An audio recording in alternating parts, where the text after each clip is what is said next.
by my radio voice. It's a really good radio voice.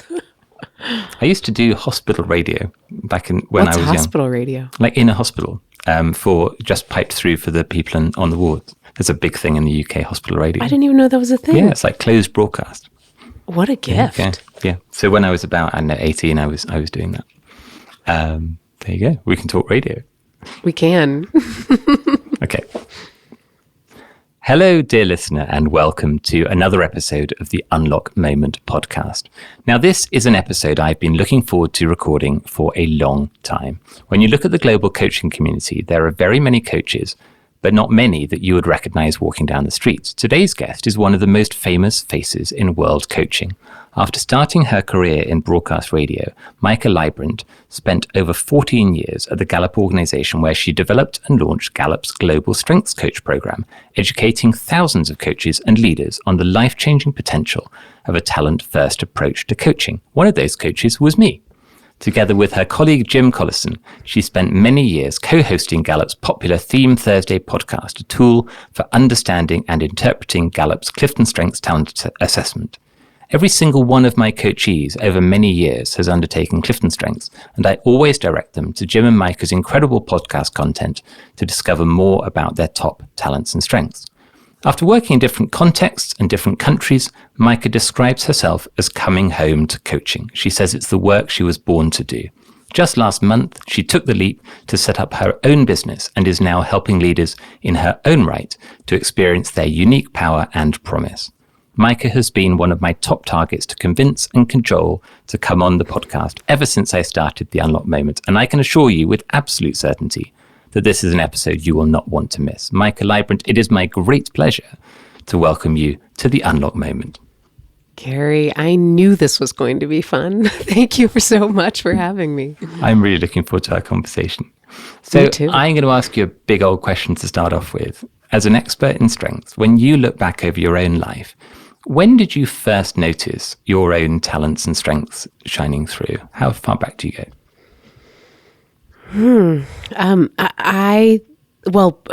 If you want to go really, really far back, my grandma Garnita had a red carpet in one of her rooms that we all affectionately called the Red Room.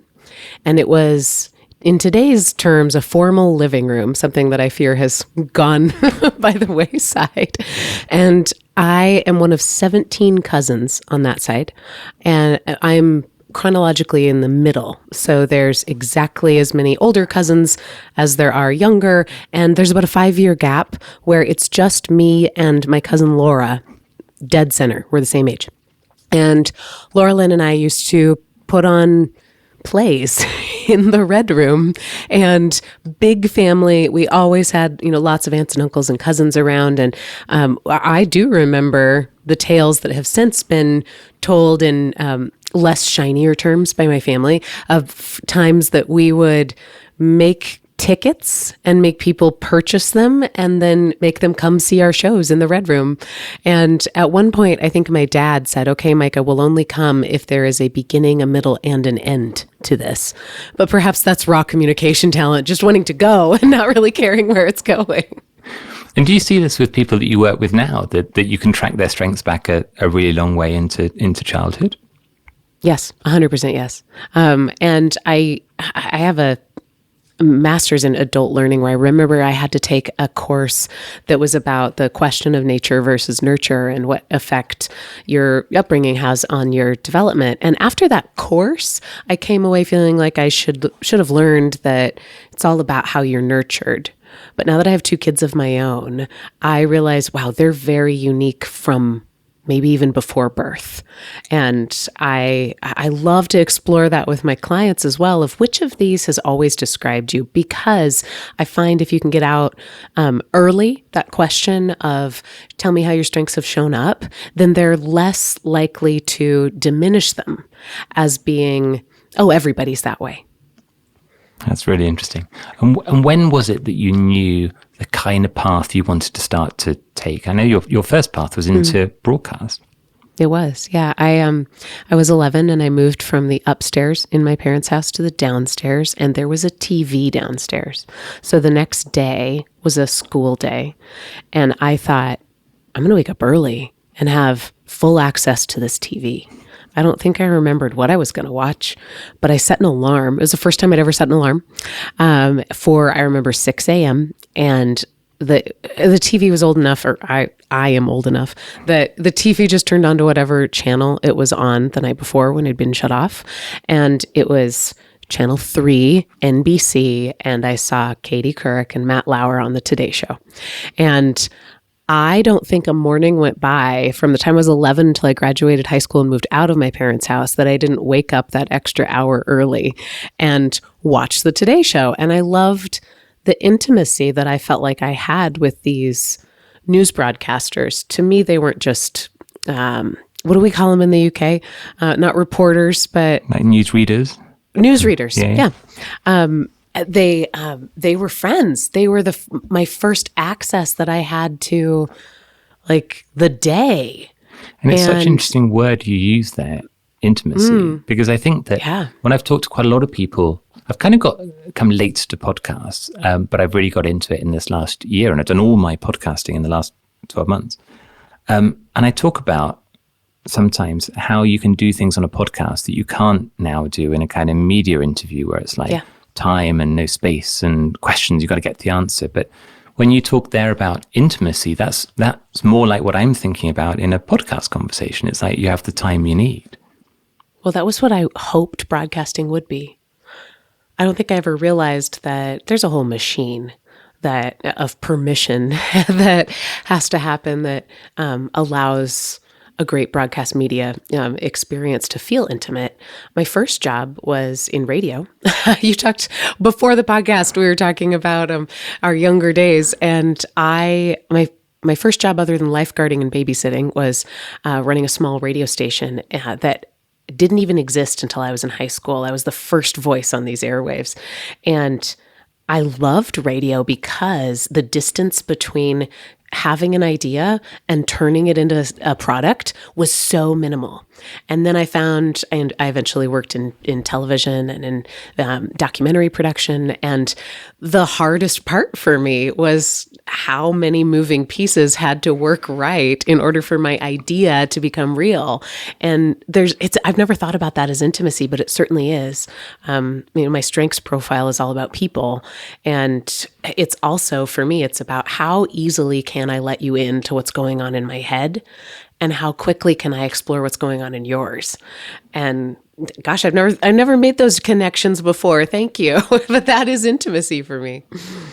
And it's so interesting. I mean, this is, for me, is the magic of the podcast, that so often I'm sitting here thinking things I've not thought before, and you're sitting here thinking things you've not connected before. And that's really powerful. What do you think that is? I think it's something about the space. It's something about having, there's not a time limit on a podcast.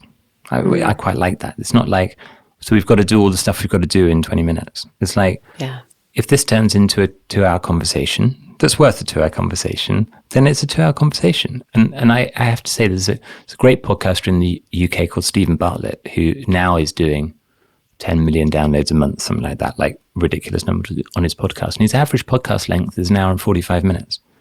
And he has these incredibly rich conversations with huge names in UK politics or media or social media, different things. And you just get lost in the conversation. And there's no rush to it. So I love this in this kind of medium. And also to just bring minds together in a way that is just, I think it's quite extraordinary. And I love this time that I have with people. Thank you for inviting me. We had a pre-call before this, and I knew very, very quickly that this was not going to be about the beginning, middle, or end of the podcast, but that it was just how can we think together and create something helpful. You're making me think, when you're talking about your early days in radio, I spent a little bit of time, a few years, in hospital radio, which in the UK is quite a big deal, and apparently in the US is not a thing at all. But a lot of hospitals, we're missing out. Yeah, a lot of hospitals have their own in-house radio station, and it's typically in the basement, often between the staff restaurant, and the mortuary. And when I was there, it was the days just into CDs, so we had a little selection of CDs. That was quite exciting. but almost everything was vinyl records and you had to cue them up and all this kind of stuff. And it's just, I didn't have anywhere to go with that other than you've just brought back a wonderful memory for me of hospital radio and being driven home, because I was only about 18 or so at the time. I had a co-host, and my show was called Midweek Madness on a Wednesday. My co-host had a car. This, again, probably won't resonate in the US, but it was called a Fiat 126, which is probably physically one of the smallest cars that's ever existed. Like a lima bean with wheels. Yes, yeah. And yes, you've just filled my head with amazing memories of those times. So I really appreciate that.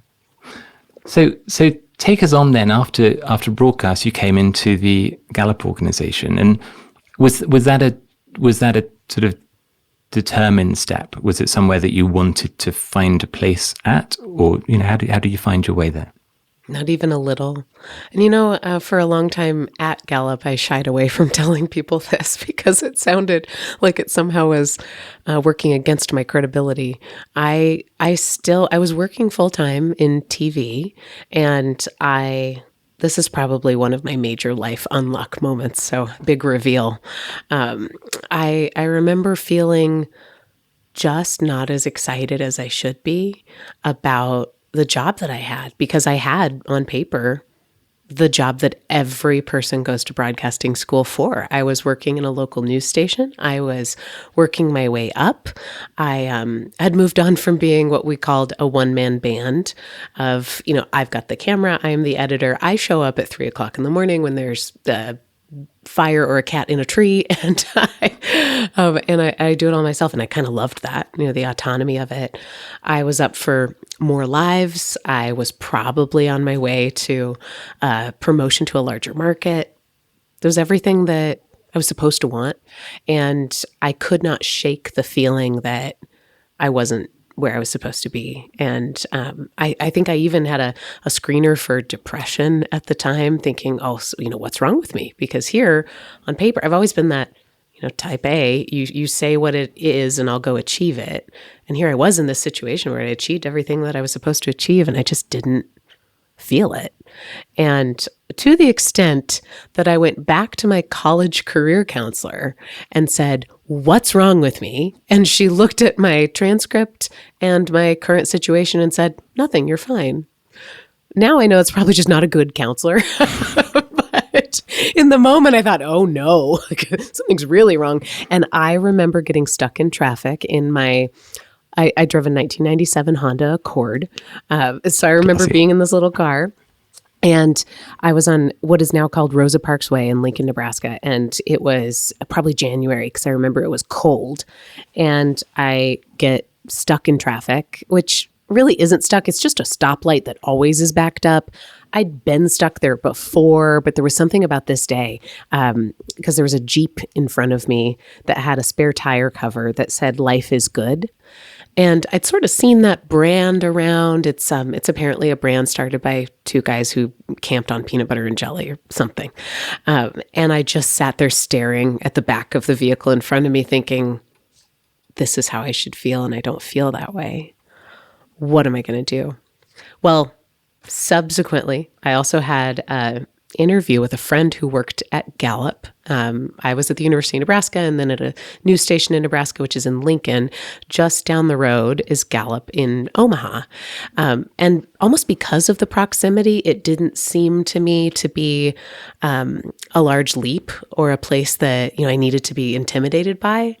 And this friend was in charge of testing out interviews, and quite honestly, just needed somebody to test an interview on for call center managers. And I said, sure, you can test it on me. Well, 7 interviews later, she very kindly said, Maika, we don't think you'd be a great call center manager, but you do have talent. Do you want to come interview? And I said, no, because I was supposed to be moving to New York and interning for Katie Couric, which, by the way, my friends ended up doing and loving. So nothing against that. But turns out it just wasn't the path for me until I got stuck in traffic and thought, that life is good sentiment, it just might line up with this offer that I've had to come check out what the Gallup world is like. So I went back on the no, called up the friend and said, actually, can I just come talk to you? And took a leap because it simply felt good. And then it didn't feel good for a while. I probably spent 3 years professionally working where I just kept thinking, what have I done? And then I found that if I aligned with the people who I wanted to be like, the people who I wanted to grow me, that made more of a difference in my day-to-day than the work that I was doing. And thankfully, Gallup is a really flexible place. For me, that works. For some people, it's overwhelming because it's not really, your path isn't necessarily determined for you as an employee, or at least it wasn't 15 years ago. And it allowed me the flexibility to say, wow, these great thinkers, these wonderful people, these people I'm learning from, they all work in the hallway over. Could I go work with them? And I did. And so I first started working in our education team purely because the people who worked there were people I felt like could grow me and people I wanted to be cared about by. And then now we're probably 10 years after that, where I realize in your introduction, now I'm famous for it. Like, never really thought that would happen. And Gary, as I say this, I'm careful not to just leave my success up to chance, because I really don't like those stories where people say, oh, this just landed in my lap. I worked really hard at this. I worked really hard to be choosy about who I was spending my time with and what kind of a difference I was making in the world. So I don't want this to come as across as I just got lucky. I think that's really helpful. That's really important. And I want to come back to that. I want to stop in a moment. My regular listeners will know that, one, I'm fascinated by moments, and two, I don't know the answer yet to how to find an unlock moment, because by definition, they are fleeting, they are unexpected, they are remarkable. But what I find to be so common in people's stories of what I consider a real unlock moment is how vivid the memory of that moment is. You remember where you were, you remember who you were with, you remember what you were thinking. And as you described your moment there, it's 25 years ago. You told me which car you were driving, okay, and where you were, but you told me what was written on the car in front of you in the traffic jam. And you told me what the weather was. And I'm sitting there going, I can't remember. I mean, I can't remember what I had for breakfast this morning, but that's, for me, that's fascinating. It's like there's something in that moment, which was a little thing, but also a huge thing, that little moment of realization. And I find this now when I'm talking to people on the podcast and in coaching, just in general conversation, sometimes it's something that they don't even recognize in the moment as how significant it is. But then over time, they look back and they realize what that was. And I just kind of want to mark that, because you described it so beautifully, what it is that I feel like I'm kind of trying to find in people and trying to explore and understand in people. But that sense of you're in your car, you're cold day, you're in the traffic jam. This is literally what it says on the car in front. It's fascinating. And I have a horrible memory too. So the fact that I can recall all that. I can remember exactly where I was when I figured out that I didn't have to be a doctor if I didn't want to be.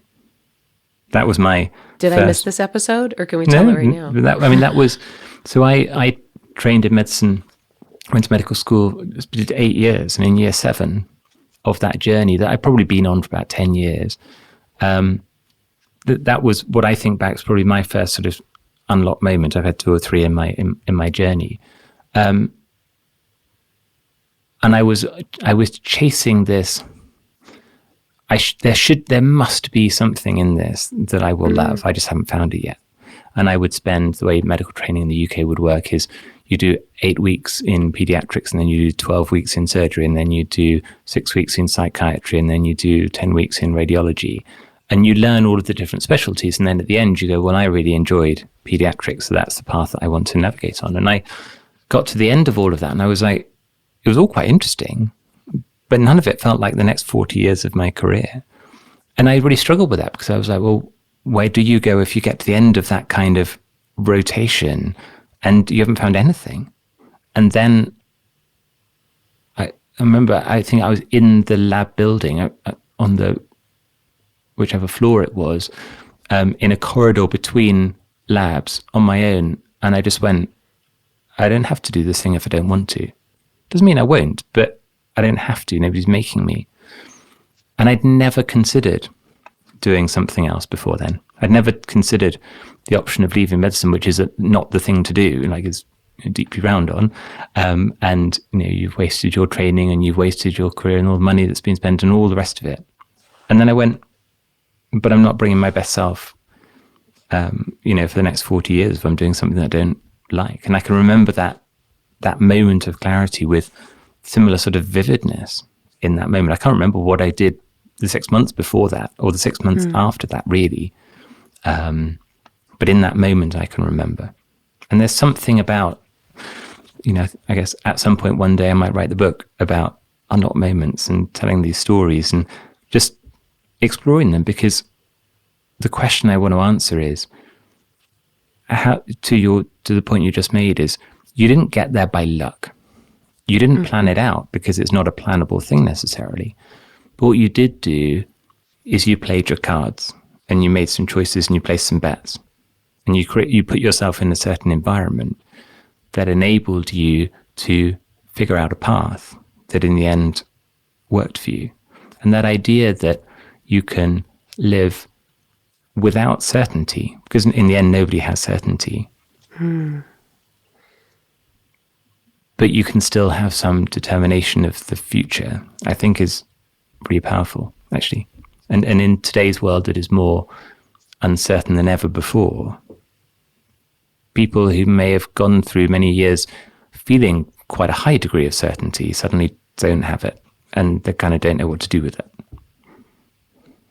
So was there something that kept you aiming for that experience, that joy? I think, here's what I'm thinking. Why didn't you just give up and think, oh, this is as happy as I'm going to get? When I left medicine. Yeah. I figured out when I started to look at other things, and this is really a talent and strength thing, I realized that I didn't understand my strengths well enough. And years later, I did my CliftonStrengths, probably something like 10 years later, I did my CliftonStrengths. So I didn't understand at that time in a formal, structured way, but I could look back and see it. And really, for me, it was about medicine training, not necessarily practice, but medicine training is an acquisition of knowledge. And I've talked a few times on this podcast about, as you go through a 5-year medical degree in the UK, you learn 15,000 new words, which is 10 a day. That nugget stuck in me from an episode I listened to of yours. 10 new words a day for 5 years. And it feels like 10 new words a day. And I'm not good at acquiring volume of knowledge like that. Some people are just amazing at kind of drinking in a textbook. I really love solving problems that nobody knows the answer to, when there isn't an easily solvable answer. So it's not like doing a big research project or analyzing massive amounts of data. I love it when that's impossible, but you still need to figure out what to do next. And actually, I found in consulting more of that kind of environment. And I think through my career and now in coaching, it's still kind of that. It's like the fascination of the unsolvable problem. But how do you solve it if it's unsolvable? And the idea that you can go, if there are other coaches, for example, if there are other coaches you could work with who could help you, you should work with them. And if you find they can't help you, then we should have a conversation. That's how I think about it in my mind. Because I'm fascinated by that. I'm fascinated by people going, I haven't managed to figure this one out. Yeah, I wonder if there's a predisposition that helps you catch the moment, or if it's something we can facilitate. I think about my experience, and I had really great people around me who were very helpful at serving up certainties that were helpful to live by. I remember I was part of a national group in high school, and then as I was applying to where to go to college, I thought I needed to go to the biggest name school, and the leader of that group was somebody I trusted, and I went to her and said, what do you think? I've been accepted to all these different places. And she said, Maika, undergrad, so like your first 4 years at university, is really more about the people who can grow you. And you hear me like 30 years later, I'm still saying that was what worked for me in my first real professional role, was that I believed that kind of supportive narrative.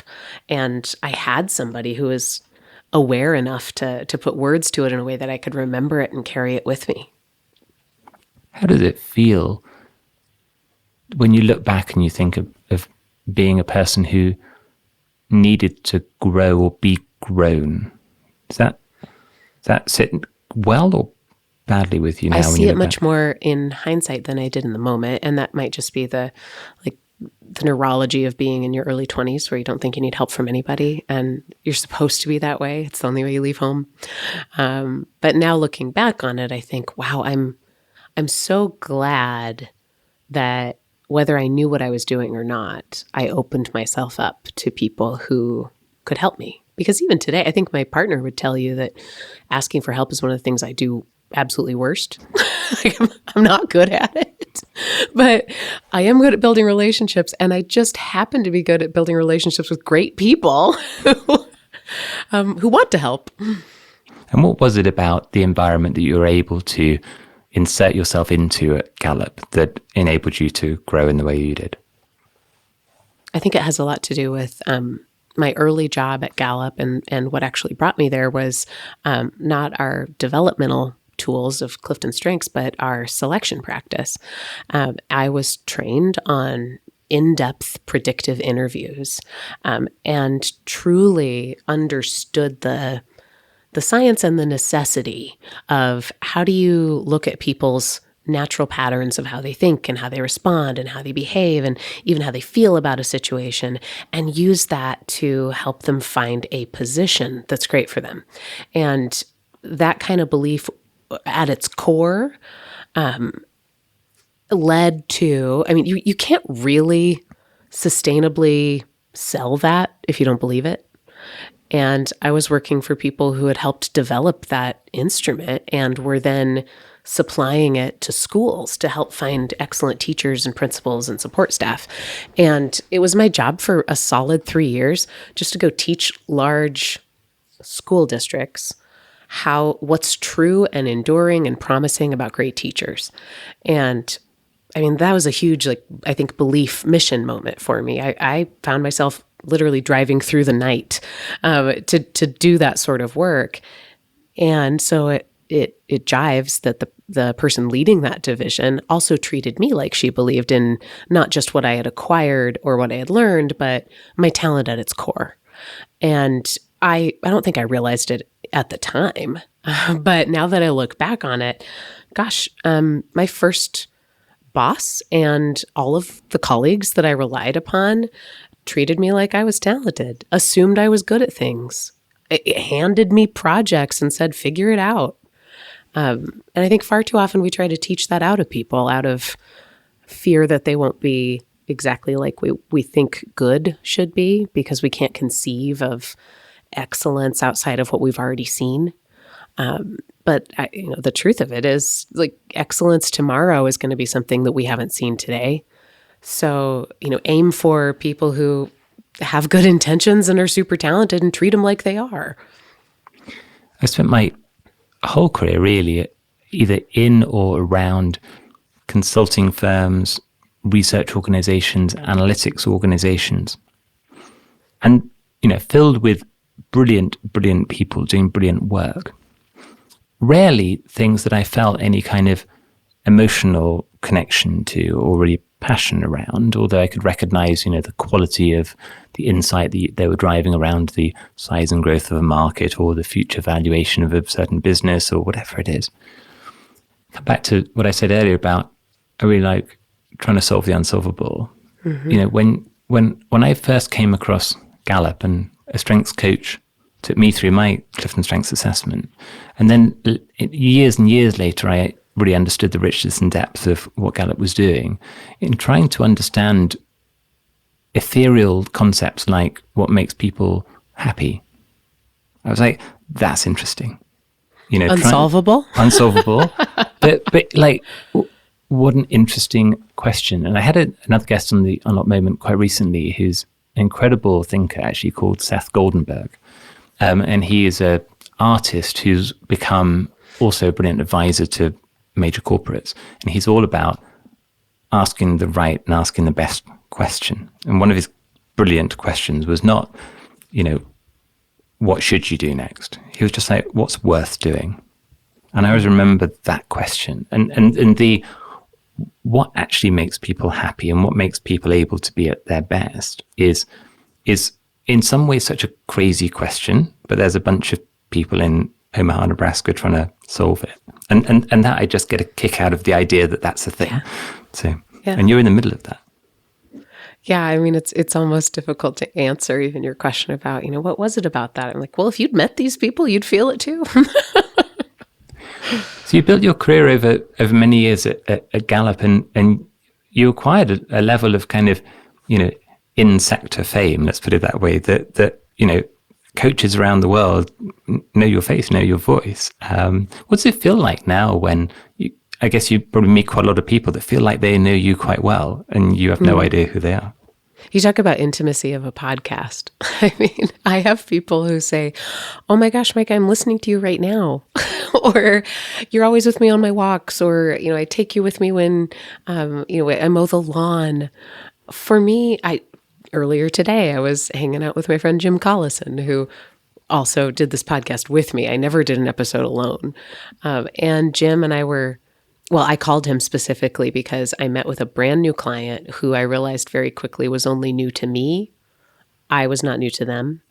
And I can usually tell when they do a double take and then because it's over Zoom, and then they'll sort of back up and be like, oh my gosh, can you say my name? Can I record it as my ringtone? Exactly. Or they'll say something like, my friends are not going to believe that I talked to the Maika. And I'm like, well, how many Maikas do you know?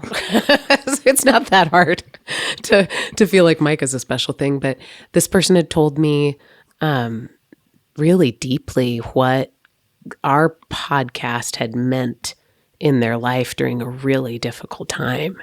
And they told me in ways that I didn't set out to create in the world, and I never even thought could happen. It was maybe a very complicated Venn diagram of religion and life and purpose and career that this person was telling me about. And what I loved was the first thing they said was, I love what Gallup is doing. And then they said, and the podcast and the other stuff and the CliftonStrengths piece, because what was so cool about that experience for me was we were never one product. We were never one thing. It was what a bunch of crazy, ambitious people in a cornfield in Nebraska thought was possible. Like, let's figure out what actually is clicking when things are clicking for people. And it's a great honor to get to be lumped into that kind of a legacy. And you and Jim are one of the great double acts of the coaching world, and you had that great sort of balance off each other.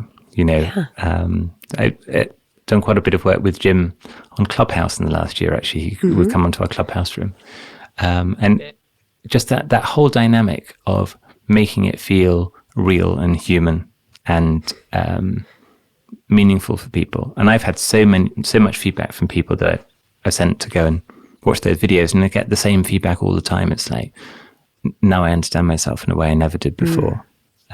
It's really exciting that you got to do that. So it is very exciting. And again, different manager, but it only happened because I had a really great manager who believed in talent, who at the time said, sure, you can do this little thing. And I think it was because he was playing the long game with me as an employee. I'd just come back from maternity leave, and I thought, I'm in this job that's like 75% travel. I was doing essentially like seminar leading and coaching on campus for organizations. And I thought, I have to quit because I can't do that anymore, because I had not thought about who was going to watch this kid. And my husband at the time was in the U.S. Air Force. It would be, desertion for him to stay home as much as he needed to. And so I remember calling up my boss and saying, well, today I think this is the day I have to quit. And Instead, unbeknownst to me, he had already done his homework of figuring out all these other options of how I could still add value. And I don't know what he would say about it at this point, but I'm pretty sure he's just throwing me a bone. Like, you can do this silly little podcast thing. It's fine. And then it turned into 6 seasons of something that became incredibly helpful. And today is part of like our strategy as an organization. And it was not because we set out to be podcasters. I think it was, again, this is making a big leap, but I think it all comes from believing that you don't have to have it figured out in order to support people who will do good work. I think it's amazing. Did you ever run the numbers for how many people listened or how many episodes you did? Oh, yeah. How do you think I ever got a raise? I had to fight for that. We started Theme Thursday, our podcast, as like an unpaid extracurricular activity. We probably took a big hit. Well, I didn't, but somebody took a big hit for us to be able to play around and do a weekly podcast. I'll put it this way. I remember when we hit 1 million downloads, and we measure based on just those who listen to the audio, because it's a little bit harder and a little more of a consistent bar to hit. We hit 1 million downloads right after I moved here to Nebraska. So that was 2 years ago. And we still... we have not recorded a new Theme Thursday for almost 3 years, and we still get about 13,000 downloads a month. So that translates into several millions of dollars in revenue. And more importantly, it makes strengths accessible to people who otherwise wouldn't know the complexity of this sort of consulting beast. It feels personal, and it feels like something you can do and something you can recommend to somebody you love. And truly, that's the only way we do what we're really setting out to do, which is, like you said, help people live better lives. So you had this incredible career at Gallup. Over the years, you travel around the world, you did all these amazing things, touch these people's lives. And then you came to a realization of what came next. Bring us into the story of where you came to in terms of next steps. I didn't realize how much of a story it would be, but I was talking to Jim today, and he says that people still come up to him and say, "I'm so sorry," as if I died. He says, "Maika, like, I've already practiced for your funeral because everybody is sending me condolences. He's still at Gallup and I'm not." And then the next thing they say is, "What are you going to do?" And he goes, "Well, I'll continue." And then they'll say, "What is she going to do?" And Jim, my best friend at work, has a really great answer that I think is one I will adopt. It's that, I have high ideation. I love just kind of pushing the boundaries of creativity, and I love doing it in a very fast way, which is why I was probably better on radio than I ever would have been on TV. And I think I just had a little too much creativity for the corporate space. I was never asked to leave. In fact, I was asked to stay. But in January of this year, so I quit in August of this year. And in January, I was having like the 3rd best year of my professional career. And I don't mean in rank order. I mean best for the 3rd consecutive year. Like, I was just kind of top of my game. And that was a little bit of luck, because I went from being on March 11th, 2020, the only person on the team who did virtual learning, and it was like bottom of the totem pole. It was a concession so I could stay home with my kids, to March 12th, suddenly needing to teach a whole company how to do everything virtually. And I had a lot of help.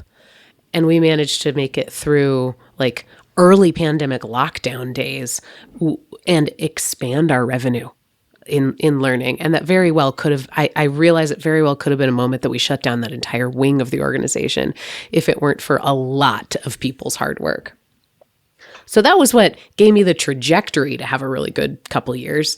And I always thought that I would, so my husband and I now live in our hometown in rural Nebraska. It is 3 hours by car to the closest airport. I kind of thought I would retire from Gallup while working from here, because I never imagined there'd be another organization that would challenge me professionally and allow me to live this far away from an airport. And so I went into it with like a overwhelming sense of gratitude that perhaps prevented me from dreaming any bigger. And then I got here and realized my town has fiber internet, like pumped into my house. I lived in the largest city in Virginia and did not have this good of upload speeds.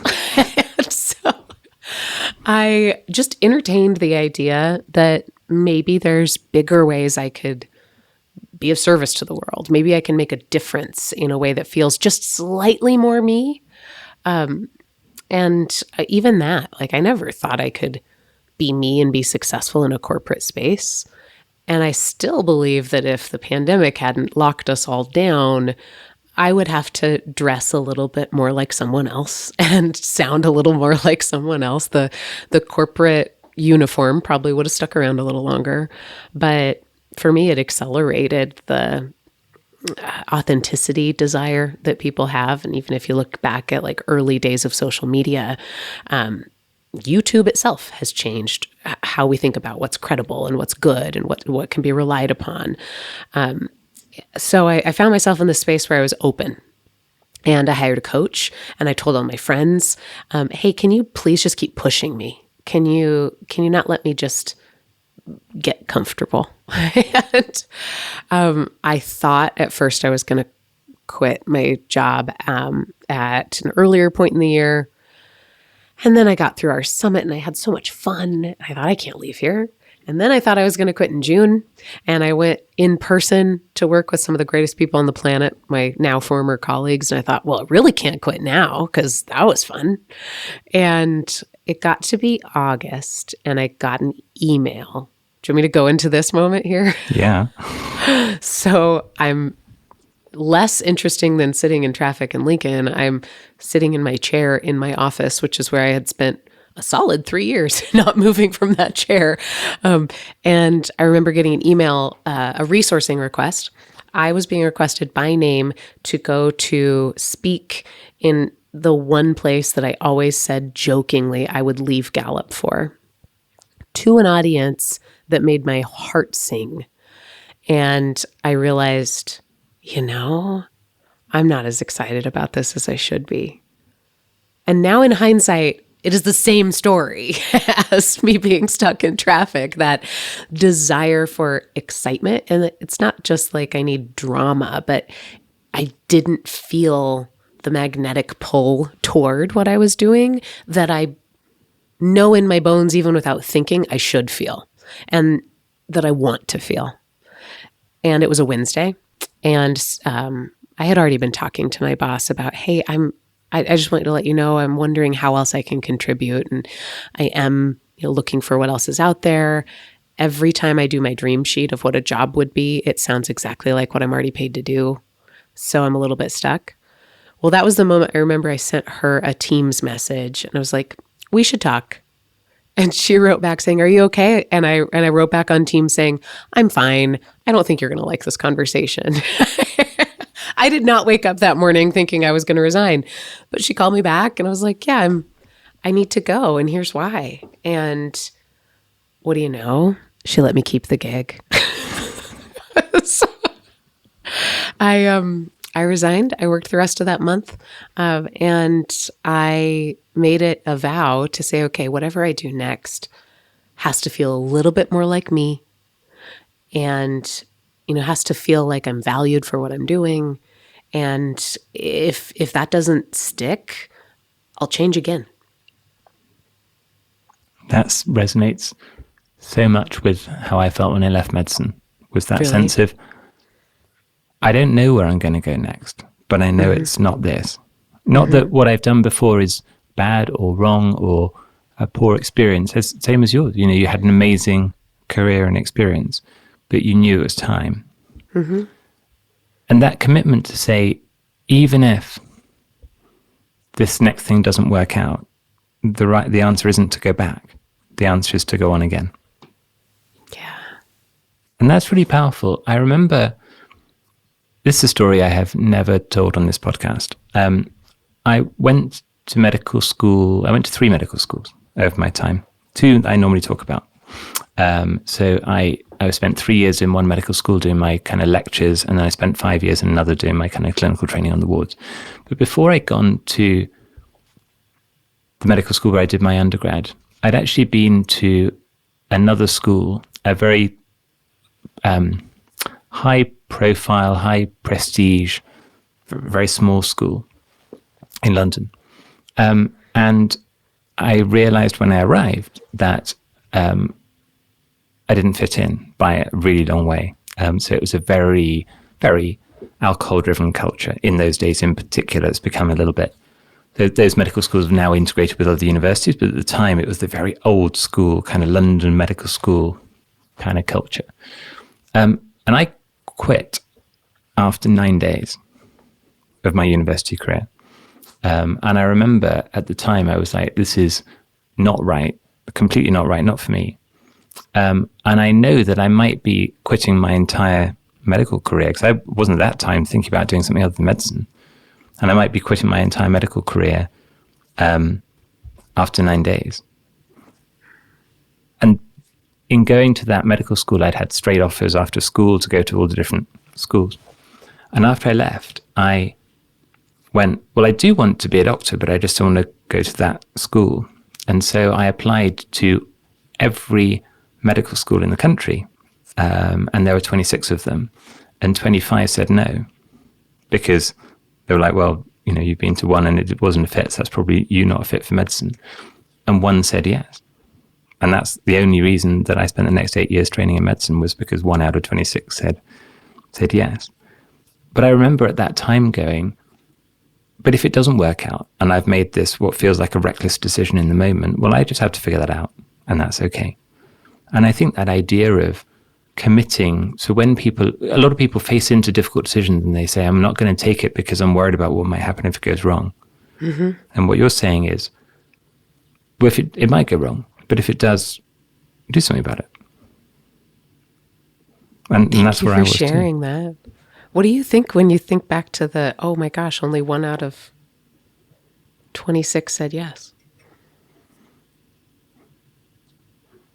I think I'm probably glad I didn't know that at the time, because I was only like 18, 19, so I wasn't really wise enough to probably deal with that kind of information. Now I look back and I think, well, I was always a bit like that. I was comfortable with it's the right decision in the moment, and there's not only one path to be happy in life. So I think that this is only my personal philosophy. My personal philosophy is there's only really now that matters. And actually Marshall Goldsmith on this podcast was saying that same thing. He said the only time to worry about being happy is now. And the only place to worry about being happy is where you are. And that really resonated, because for me it was that sense of, you know, sometimes you just need to make a call and be okay about that. And know that it might not work out as well as another option that you can't imagine yet. But that's still the decision you make now, based on your best understanding and your best thinking. And I say to people, if it's a big decision, make sure you've thought about it carefully, make sure you've slept on it, make sure you've asked your best friends, and then make a call. Yeah. My dad was a fighter pilot, and he always said, the worst decision you can make is not to make a decision. If you find out you're going the wrong direction, turn around. I find that in coaching a lot. People get paralyzed by the way, I've become a much better coach in the last 2 months than I ever was before. And it's partly because I'm doing it more. It's partly because I'm choosing my clients. And it's also partly because I've been through more and I'm just getting better at listening. But I find a lot of my clients they shut down very quickly when they don't know what's going to happen. And sometimes the most helpful thing I'll say is, well, what if? Like, let's play that out. What would you do if you asked for more money and the job offer went away because of it?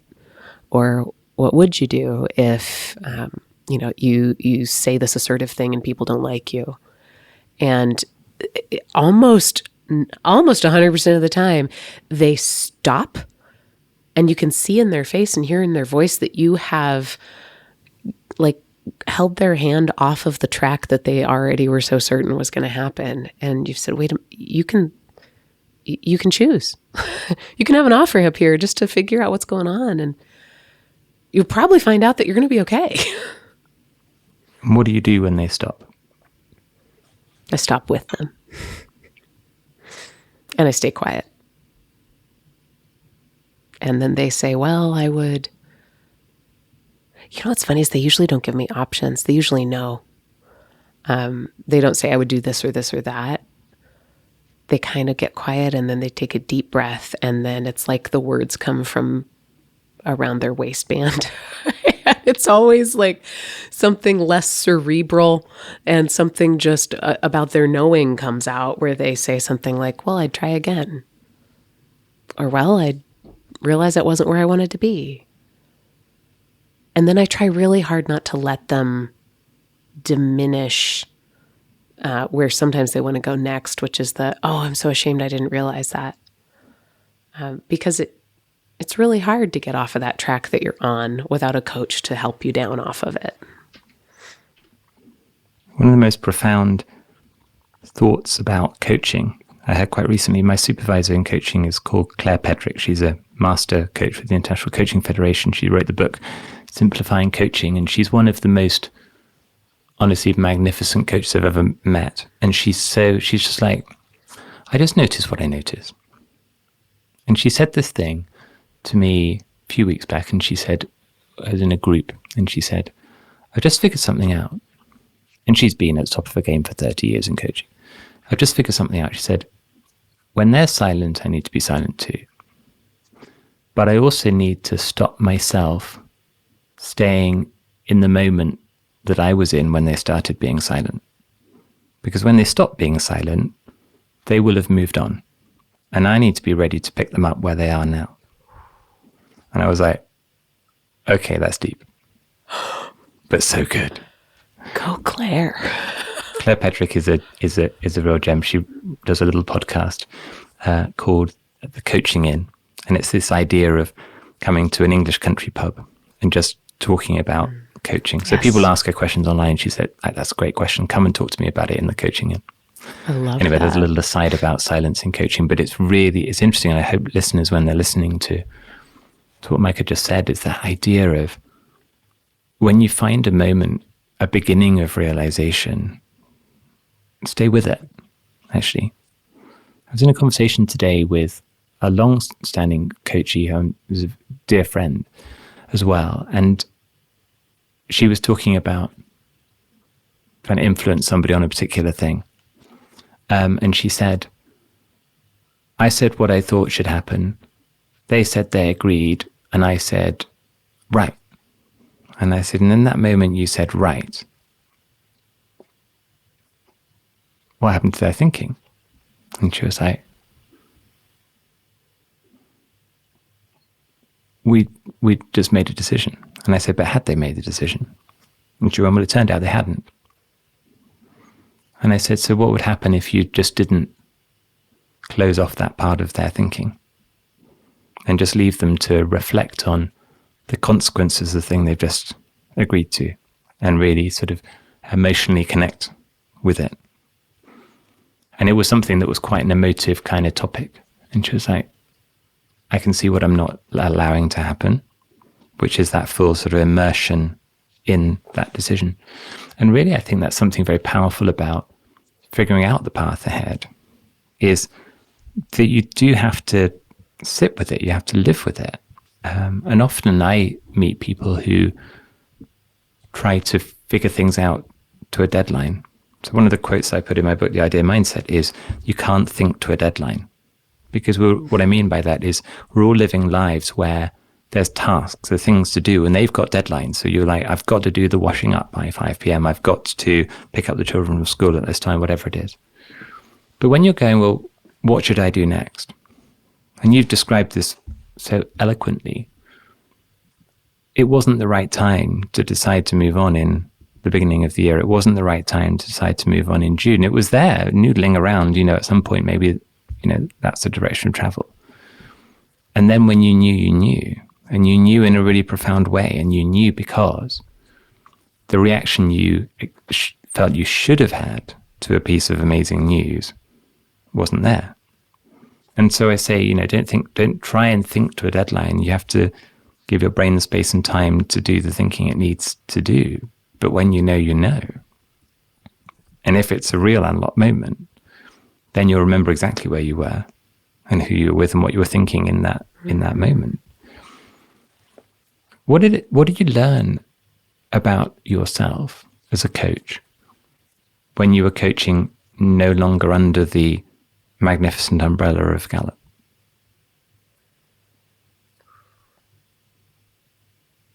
I think a big change for me, it has been something my friend Rosie Liesfeld always talked about, who I also made friends with at Gallup and coached with at Gallup. But we teach in our certified coach course the framework of name, claim, aim, or awareness, appreciation, application.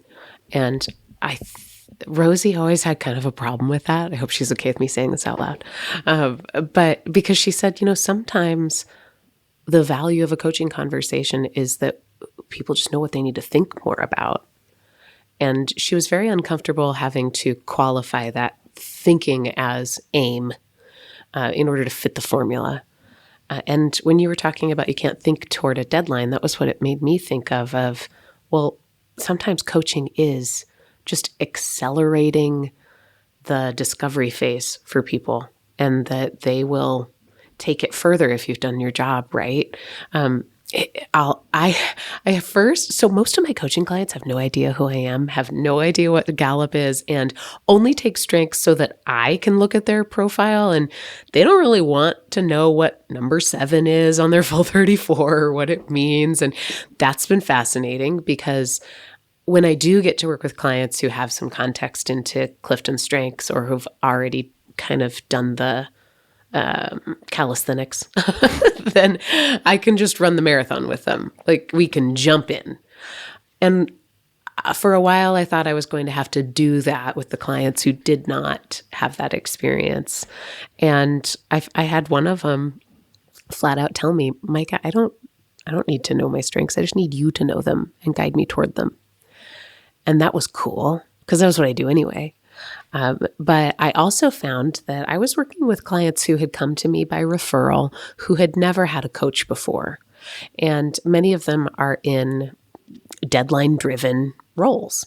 And I could feel a little bit of frustration, maybe a little bit of sense of like they were lost, like they were in a little bit of a fog, trying to describe what we were doing. They never wanted less of me, but they did wish they could say who I was and what I was doing for them. And I realized, well, I'm not helping them name, claim, aim, and like shampoo, rinse, repeat.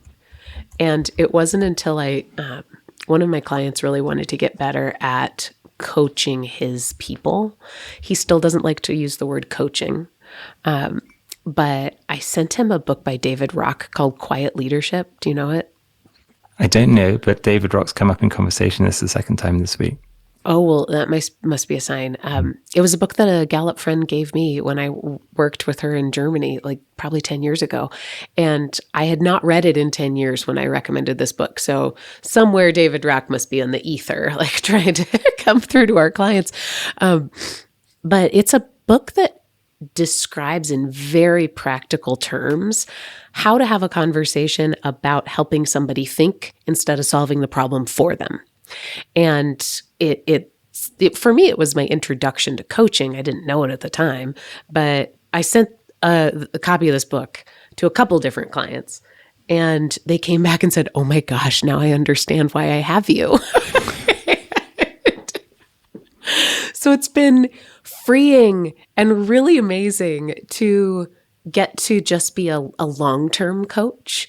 When I was coaching at Gallup, I was doing a lot of one-off, or maybe I would meet with my clients 4 or 6 times a year. And now most of my clients I meet with weekly. And that creates such a abundance mindset in our individual calls. I don't feel the pressure to tell them what we're going to do and then do it and then wrap up and remind them what we did. Instead, I know that we're going to speak again, and I can be brave and I can use curse words and I can talk about my actual opinion in a way that like they're not going to think is scientific. And there was nothing against Gallup. It was just I was in a position where what I said carried a different kind of weight. And it's fun to be in a different space.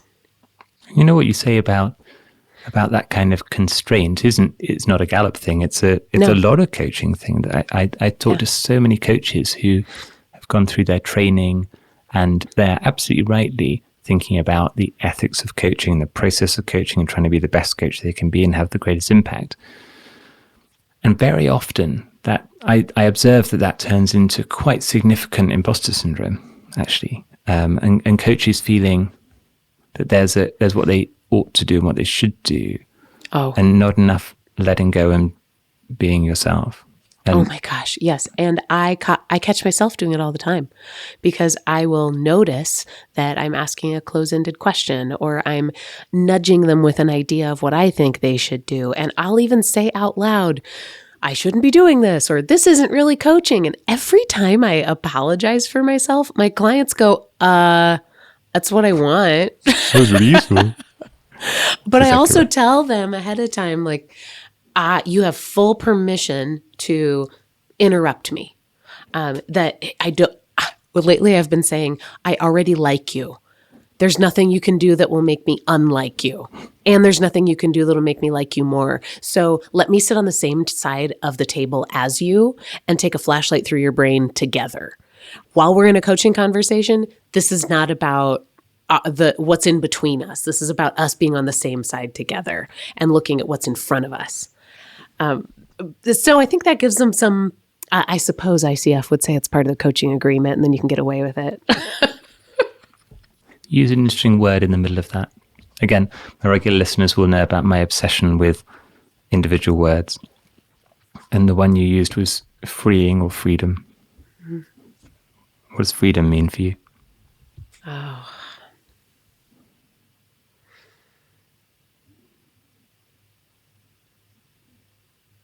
Well, guys, that's the pursuit. That's the end goal. That's what I'm still trying to catch. I think freedom means having how about this? Taking the permission that you've already been given and owning it.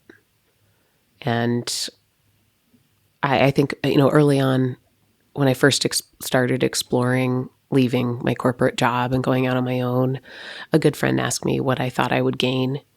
And my first reaction was freedom. And at the time, I think I wanted freedom to choose my own clients, and to choose my own restraints. And then later on, as I was still mulling around, I'm talking about this like it's a lifetime. It's like the span of 6 months. But I do remember still feeling like, I am beholden to someone else. At any point, someone could email me and need something from me, and the right thing to do would be to respond. And even when I'm working too hard now for myself, the idea that is my doing feels freeing. I really thought that leaving my corporate job and going out on my own would get me that freedom. And here's unlock moment number 3, chapter 3. A couple weeks ago, I was getting a massage, not a relaxing like lavender and sage sort of situation. This was, I can't turn my head to the left, and I'm afraid I'm going to ruin my teeth because I'm clenching them too much.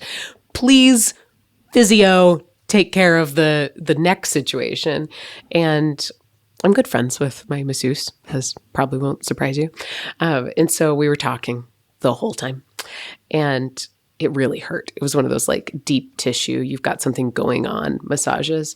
And she asked me the same thing that a masseuse 3 years ago had asked me. and she touched the side of my face. If you feel like right below your temple, right in front of your ear, kind of in between your nose and your ear, there's a gigantic muscle there. And I know you're a doctor, so I'm not telling you anything new. That muscle on me at the time was so tight and clenched that like I can look at pictures of myself during that week and I look distorted. Mumps. It looked like mumps. Apparently it's called TMJ. Unilateral mumps. Oh my goodness. Yes. Lopsided mumps. And she asked me, I'm laying on I'm like naked under a sheet in the dark, looking up at white Christmas lights that are supposed to make me feel better about where I am. And she says, Maika, what is going on?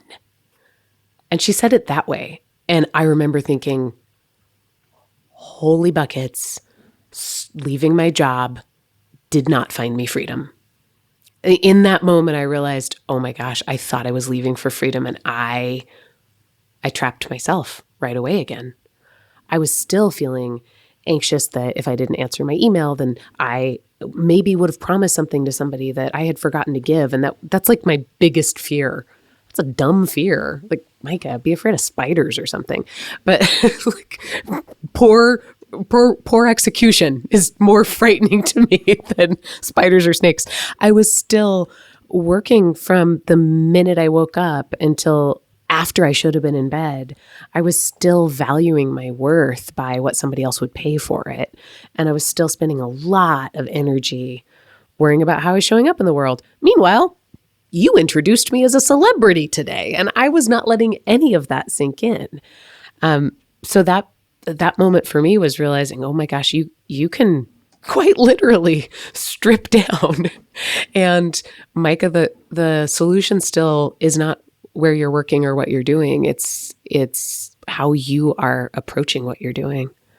And I still have not figured this out, but now I'm very grateful to know that, I'll always be with me, regardless of where I go. Maybe that's why it's easier for me to say, oh, if this job doesn't work out, I'll find another one, because I'm less worried about that than I am. How can I kind of release myself and realize the invitation and the permission and the good things that I have so that I can show up for them?